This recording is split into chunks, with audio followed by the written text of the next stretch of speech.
Então, e dirigentes, deixa bem claro, dirigentes que foram vice-presidente e que nunca foram convidados para trabalhar no futebol com 20 anos de participação dentro do Grêmio. Por que será que elas nunca foram convidadas para trabalhar no futebol do Grêmio?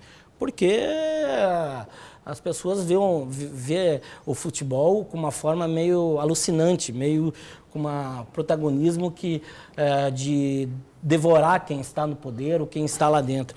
Então, essa forma de atacar as pessoas assim, sem critério. Eu não estou aqui dizendo que eu tenho que ser isento de críticas.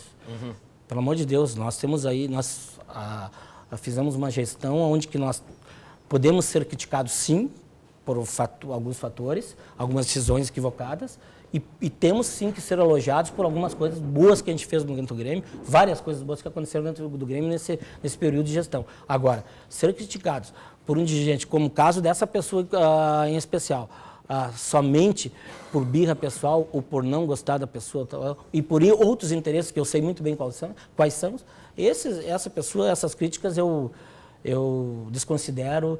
Agora, a crítica do torcedor, aquela que é válida, aquela que é com a paixão mesmo, sem intenção nenhuma, somente por criticar um erro, aí sim. Aí a gente avalia e a gente sim dá importância, porque o torcedor do Grêmio é importante dentro de um cenário do futebol como a gente está administrando. Você tem um jeito simples de ser, um jeito simples de falar e tal. De repente isso faz com que transpareça que você não se impõe tanto e de repente é isso que pegam no seu pé, porque sério todo mundo sabe que você é. Posso inventar mais uma questão? E nunca ninguém falou uma vírgula, né, Daniel? Do comportamento ético do Vitorino, que fala, não tem o tamanho do Grêmio, não tem a postura de um dirigente que se imponha, não chuta a porta, não sei o quê. E complementando o que tu está dizendo, Rec, você acredita que se de repente tivesse uma postura de uma vaidade maior, outras pessoas teriam um conceito diferente? Eu dei uma entrevista, acho que foi domingo, em Minas, para o Ravazoli, de que fui perguntado sobre esse assunto. E tuitei. E existe uma coisa que no futebol, vou repetir aqui o que eu falei para o Ravazoli, existe uma característica que no futebol ela é uma virtude. E fora na vida particular, particular nossa, ou na outra profissão, ela pode se tornar um problema para ti, que é a vaidade. Se tu não fores vaidoso dentro do futebol, o futebol pode te consumir. E eu vou falar sinceramente aqui, eu não tenho nenhuma vaidade de estar no cargo que eu estou. Nenhuma vaidade. Eu tenho que fazer as coisas conforme eu penso e eu tenho que responder as coisas as decisões que eu tomo para o presidente Fábio Koff. Mas tu sabe que tu é um alvo muito maior do que o próprio presidente do clube, né? Porque sei disso. A essência é o futebol, né? E essa vaidade que eu não tenho, eu não posso colocar como outros dirigentes já o fizeram e por isso fizeram gestão bem piores do que a gente vem fazendo. Trabalho bem menos significante que a gente faz. O ego é muito maior que a competência. Mas o nome dessa pessoa estava acima da instituição.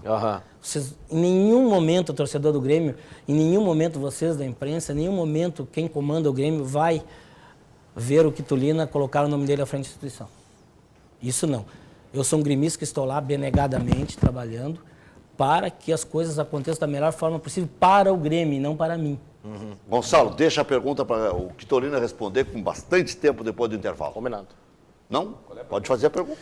O que mais atrapalhou vocês nesses 2 anos de gestão? É a questão política do clube, é a pressão da torcida, a gestão da arena, que é uma situação bastante conturbada, que o presidente tenta resolver ainda. O que mais atrapalhou vocês nesses 2 anos? Ou o somatório desses quesitos todos, mas o Quitolina é que vai responder a seguir, porque também vamos falar dos empates do Inter contra o Sport 0-0 na Arena Pernambuco e o do Grêmio contra o Santos, na Arena. O Abelão empilhou atacantes.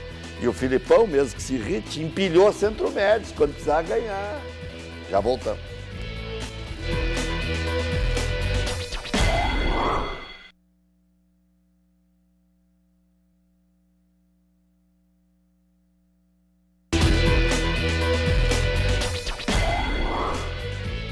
Estamos de volta com preliminar a imagem do futebol aqui na tela da Band. Conosco no programa Marcos Quitolina, assessor de futebol do Grêmio, que já disse que vai pegar o boné no final do ano. Não sei se vai, daqui a pouco não vai. O narrador Daniel Oliveira, da Bandeirantes, e o repórter Gonçalo Cirne Lima também, da Band AM 640, 94.9 Ipanema, está fazendo chover, né? Subindo. E vamos conversar com o Quitolina exatamente sobre o que ficou pendente na pergunta do Gonçalo Cirne Lima. O que mais atrapalhou o Grêmio? Ou foi o somatório? Aqueles quesitos todos citados pelo Gonçalo. Olha, nós temos vários fatores que... Onde isso atrapalhou? Atrapalhou porque nós não conquistamos títulos, quero dizer isso, porque nós não fizemos uma gestão que levantou uma taça até o momento. Agora, a gestão da transferência do Grêmio para a Arena, uma gestão de um momento que o Grêmio... Nós pegamos o Grêmio, foi inaugurada a Arena, e pegamos o Grêmio que tinha que entregar o Olímpico até 31 de março de 2013, 1 ano e 4 meses atrás. Esse problema, ele atingiu muito o vestiário do Grêmio no princípio. O princípio da gestão atingiu sim, porque nós não sabíamos se nós íamos treinar no Olímpico, nós não sabíamos que condições, aonde nós íamos treinar, quando ia ficar pronto o CT, e isso também afetou a parte financeira do clube. Por quê? Porque como as coisas estavam financeiramente expostas no começo, nós tínhamos uma condição de que não podíamos fazer algumas contratações, tomar algumas decisões sem ter um horizonte aberto financeiro. E o presidente, habilmente, começou uma negociação que ela veio a gerar frutos e mudar um pouco o norte das coisas perto do final do ano passado. Ali sim nós tivemos uma leitura totalmente clara do que a gente podia fazer e o que não poderíamos fazer. E nós montamos um time esse ano, por exemplo, dentro de todas as condições financeiras que o Grêmio podia bancar. Então, isso te atrapalha um pouco. Tu não tem uma definição de como tu vai... qual é o sentido das coisas, qual é o número ideal que tu pode trabalhar. No final do ano, sim, se clareou, olha, o nosso número tem que ser esse, nosso projeto é esse, então tu tem um teto aqui. Então, em cima disso... nós trabalhamos esse ano e montamos dentro da possibilidade que nós tínhamos. Trouxemos jogadores jovens, fizemos, deixar bem claro, eu comecei em dezembro de 2012 na base do Grêmio, a pedido do presidente Fábio Koff, um setor que eu conheço muito bem, que eu gosto muito, dentro do futebol, trabalhar com jogadores jovens. E nós colocamos desde então, fui entrevistado na Rádio Bandeirante por vocês, de qual é que seria o projeto da base do Grêmio. A todo momento, nós insistimos e desde aquele instante até hoje a gente fala da mesma linguagem de que nós queríamos entregar a gestão do Grêmio no final de 2014 com 4 a 6 jogadores potenciais para serem titulares do Grêmio ou titulares da equipe principal do Grêmio. Então nós tivemos que fazer uma remodelação muito grande na base do Grêmio, muito grande mesmo. Nós praticamente tiramos 30 atletas que não tinham potencial de vestir a camisa do Grêmio do elenco da base e trouxemos mais 30 e tantos atletas com potencial. Dentro desses 30 e tantos atletas tem o Everton, que citou, tem o Luan, tem vários jogadores, tem o goleiro Léo, tem vários jogadores que trouxemos para compor o elenco da base do Grêmio. Então nós fizemos uma política, primeiro nós tínhamos que arrumar a casa e depois sim, aí fomos criticados porque a base do Grêmio não revela nenhum jogador. Para aí, tia, nós estamos aí com 4, 5 jogadores no elenco do Grêmio, sendo que dos 4, 5, só um que estava já antes de nós assumirmos a coisa. Os outros todos vieram na gestão nossa. Nós trouxemos o nosso jogador semi-pronto, semi-preparado, trabalhamos o atleta e já estão no profissional do Grêmio. Isso num ano e 3 meses, isso no futebol não existe. Futebol, para te tratar base, dá resultado em 3 anos, no mínimo. Então, essas dificuldades que nós enfrentamos para compor, para montar uma equipe, foi por causa de vários fatores, inclusive esse que eu citei. Agora, chegou no momento que nós estamos aí agora enfrentando, que nós vamos entregar uma gestão de futebol, tenho certeza, bem melhor que nós pegamos. Vou dizer assim, com pensamento futuro.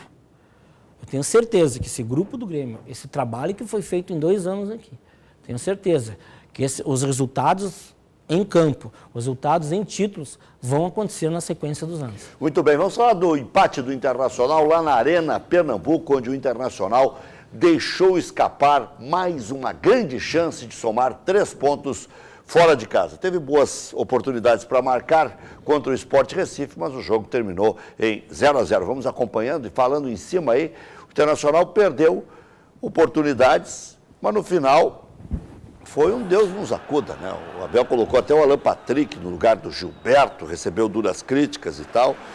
Eu não entendi o que ele fez na hora, mas na entrevista, eu até repeti isso durante a semana, eu entendi mais ou menos, porque o Sport também tinha colocado 2 atacantes e ele disse, ao invés de eu esperar o Sport, que quem espera toma gol lá em Recife, eu resolvi atacar para causar preocupação para eles.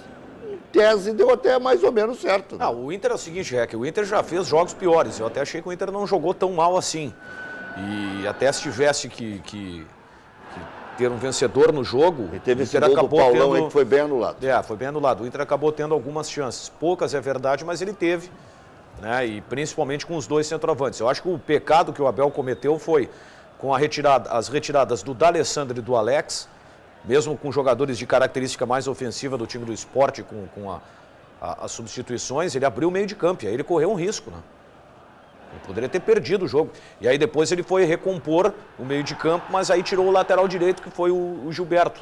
Então acho que o risco que o Abel correu foi justamente esse. Ele mexeu no meio de campo, ele tirou o Alex e o D'Alessandro, abriu o setor e aí deu a possibilidade do Sport trabalhar mais a bola. Ficou meio lotérico o processo, né? Sim, Pode sim. até dar certo com o Sacha e o Valdívia funcionando como meias e os outros 2 fazendo as vezes de atacante. Que eles são atacantes, efetivamente, o Wellington e o Rafael Moura, mas é difícil, né? É difícil concatenar dentro de campo. Eu vejo assim, eu entendo muito a crítica ao centroavante, tá? Tanto ao Rafael Moura quanto ao Wellington Paulista. Mas chega muito pouco também para os 2. E isso acaba exigindo que o centroavante tenha um aproveitamento de quase 100%. E aí é difícil, ele tem uma bola e ele é obrigado a fazer, porque se ele não fizer, ele é criticado. Ele não cumpriu a função dele. E isso se deve também à forma do Inter jogar. Eu acho que se você tem a dificuldade para jogar com um centroavante só de posicionamento, pela maneira com que o Inter se comporta em campo, se você jogar com 2, a dificuldade ela vai aumentar, porque se não chega para um, não vai chegar para 2. O Neymar faria aquele lance que o Wellington Paulista perdeu no começo do jogo? Não sei. Difícil dizer, Ele né? tem qualidade para fazer agora. Se vai fazer ou não... Pois é. Eu acho que ele faria... É como aquele diria um lance do amigo meu, Rafael eu tenho Moura. que comprar 2 pilhas palito. Que gastou a minha bola de cristal. O lance que o Rafael Moura chega atrasado naquele cruzamento que vem da direita, ali o Nilmar poderia fazer, porque ele tem mais velocidade para chegar. Né? Não, aí sim. Eu lembro que o Abel ele disse... O Rafael Moura, eu vou te dizer uma coisa, é uma jamanta, né? Para chegar, olha... O Abel Braga ele disse que ficou com pena do Wellington Paulista uma partida no estádio Beira-Rio. Eu confesso agora que eu não lembro exatamente qual foi o jogo, que a bola não chegava. E eu vejo que isso não mudou. Que ela continua não chegando. Isso é que eu digo, o Abel ele não tem que ficar com pena que a bola não chega, ele tem que fazer a bola chegar. Exatamente. Mas esse é o o Inter problema. criou várias chances contra o Vitória, criou mais do que o Vitória, criou mais do que o Sport Recife. Então, chegar é relativo também, né? Chega mais para o Barcos está aguardando agora. Tem 9 gols, né? Bom, até em número de gols, o Rafael Moura não está tão mal. O problema é que ele fica muito tempo sem marcar. O Barcos é que teve uma diferença, tá? O Barcos, mesmo cobrado, o Barcos era muito mais participativo. E o Grêmio empatou com o Santos em 0-0. E aí o contrário. O Filipão foi colocando centro-médio. Colocou o Riveiros, colocou o Wallace, tinha o Alan Ruiz, colocou o Fernandinho. Mas no final, vamos ver as imagens do empate em 0-0, onde de novo o protagonista foi o Aranha. Em várias circunstâncias, né? Em várias circunstâncias, como goleiro, como cidadão. Vai falando aí, senhor Quitolino. Ficou frustrado com o resultado? Não, nós esperávamos uma vitória ontem, era importante uma vitória ontem. Nós estamos aí 6 jogos pontuando, fizemos 4 vitórias, um empate e depois ontem nós precisávamos muito dessa vitória para colocar 5 vitórias e um empate numa sequência de 6 jogos, ela é muito importante no campeonato. Ela te alavanca lá de trás e te coloca num patamar lá em cima onde que tu pode depois fazer um trabalho de manutenção. Agora, nós perdemos a oportunidade ontem de chegar no grupo da frente, de compor o grupo da frente, aliás, que são os 4 primeiros. Agora, o Grêmio teve chances de gols. Agora, por exemplo, vi 2 com o Lucas Coelho, no segundo tempo vai ter mais uma com o Lucas Coelho, que ficou de frente pro gol. Agora, o Grêmio não fez Tá, uma do partida. segundo tempo, ele se atrapalhou, porque ali era para fazer o gol. Tinha que bater de esquerda, né? Se ele ou bate, ele- eu ou falei para ele poderia no esperar um vestiário, pouco se ele mais. bate de esquerda, se ele bate chapa de esquerda, ele